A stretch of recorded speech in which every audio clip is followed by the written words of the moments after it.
today. Hey, it didn't feel Tuesday-ish. There was a lot to talk about today. Yeah, it did. You know? We were actually jam-packed today. Yeah. And we'll talk about phrases that men love to hear or don't love to hear in a second. But I think it's fun and necessary to talk about tornado. Yeah. Your best practices, because we've had one over the weekend in Aurora and caused some damage.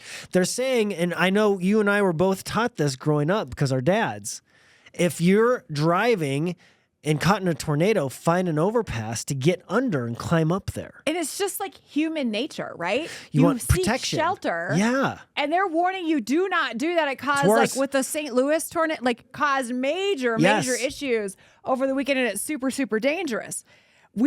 We are taught to seek shelter. Really, you should be looking for like low ground in a ditch. Look for a ditch. Or doing what every dad does and go outside with your hands on your hips and look straight into the sky and watch it come. Yeah. That's what you gotta do. see it. It's That's nature. what you Well, it's the power of nature. You got to witness it. Okay. But you really shouldn't go under an overpass because you're putting other people's lives Yes. at danger. The tornado, science says that the tornado speeds up underneath because, you know, the tornado on top is going into speed. And once it compacts down there, then you're just getting pelted with Sucks it sand. through? Yeah, if the tornado, say it's 100 miles per hour, if it goes over the overpass, the air under where you're hunkered down is like 150 miles per hour. It speeds up down there. Science. Yeah, science. Science. So don't do it. It's your first instinct. Also, your first instinct is to walk outside and look up. Yes. Look up. Core memory one time with bad weather and my dad standing outside and my Was it a mom tornado? having a fit. Yeah, there was like a tornado warning in the little town of 400 people. So like every dad you could see down the street in this tiny little town of just like all of the daddies are dying today. Yeah. You know, like I remember being so scared. Like why is he out there? You know? A couple years ago at the house, I was with Jed. He was probably maybe 10 years old, and it started to hail. And I was like, dude, come out here. Look at this awesome hail. And he's like, can I run out there, Dad? Will it hurt me? I'm like, you should go try. Go try. To go take a look. Yeah. I got yelled at. That wasn't my best parenting, but he ran out there, got hit by a couple hail balls. He survived. He's fine. He doesn't wear a helmet to this day. He's okay. But you have to learn. Boys need to learn these things. Is that what it is? Yes. Yeah, we're going to learn today. Listen, I'm going to learn the way my father taught me. Go get pelted with hail, son. Yeah. And then come back in and take out the trash. Okay, so let's talk about phrases that men love to hear. We thought this was one of those things that we read this morning, and it was like, it wasn't that interesting as a whole. No. Until you start to deep dive, really, the number one thing men love to hear is, you look handsome. You look handsome, which is nice. Okay. That's fine to hear. It's not my favorite thing. I'd rather hear you look hot. So hot. I'm thinking in like women's terms, because old-fashioned, handsome. It's very charming. It's very sweet. One of my best friends who's single refers to men as handsome. Well, he was very handsome.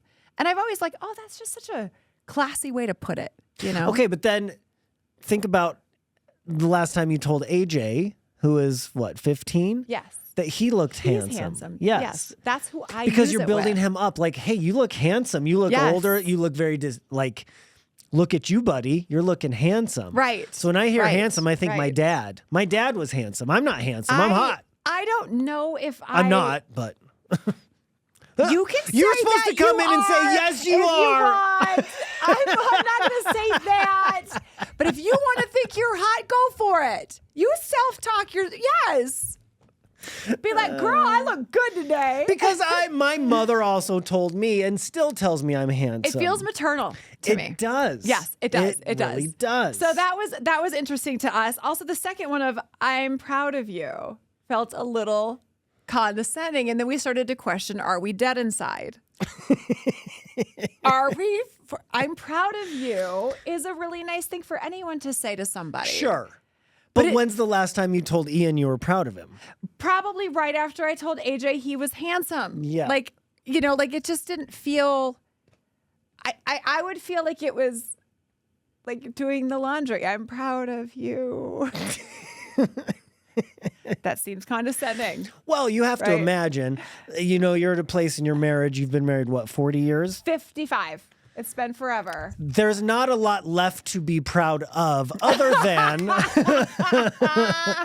other than like if he like took a new job, like took a really big risk at something. But yes, that's not happening in your life anymore. We've gotten to the point where conversations start with someone saying something, the other person just goes, "Ugh, what?"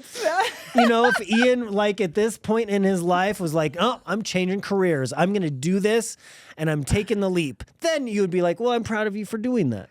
Okay. After I'm like, okay, can we talk 401k, or were you going to tell me about the health insurance? Right, you'd like, scold him up? first. You'd scold him first because he didn't think it through, This did you? is a group decision. This is the one that really had us going because it made the list of things men love to hear. And it was, you can tell me, I won't be mad. I don't want to hear that. That's a trap. Right.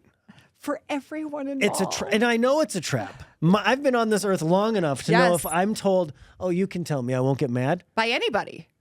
You're absolutely going to be mad, and you probably should be mad. Yes, yes. That phrase brings clenching to everybody. Everything's clenched. Yes. There is no reason to ever use that phrase unless you're going to be mad. Have you ever used it? I don't recall ever. Because that's you can tell me I won't be mad. Yeah, no. that's not fair to you or him because you can be mad. You can talk it through. You can be mad. Yeah. Yes, and you should. It's very manipulating. Like, tell me, I promise I won't get mad. I'm lying because I'm gonna get mad. It's manipulating. It's toxic. Because you think like salacious stuff, right? Tell me, I won't be mad. Okay, yes, I cheated or something like that. And you're like, well, I'm mad. Right, and then you're like, dude, I was asking what you wanted for dinner. I wanted tacos. I thought you were gonna say Italian.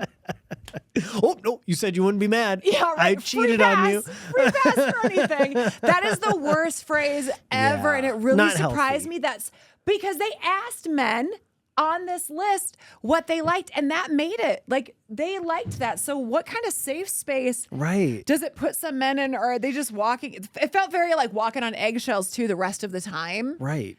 Tell me I won't get mad. There's nothing good about that sentence. I'm trying to think if I've ever been this list. Is there anything that like I've said that he hated? I trust you. That was on the list. I trust you. I trust you is great. We don't even say that anymore. Like, I trust you with getting dinner tonight. I trust you. Yeah. Again, you've been married 60 years. Yes. You're past these phrases. 62 by the time we end this post show. It's like dog years. It's assumed you trust him. You don't have to say it. Right. Like, we don't say it about the big stuff, but the trust is there.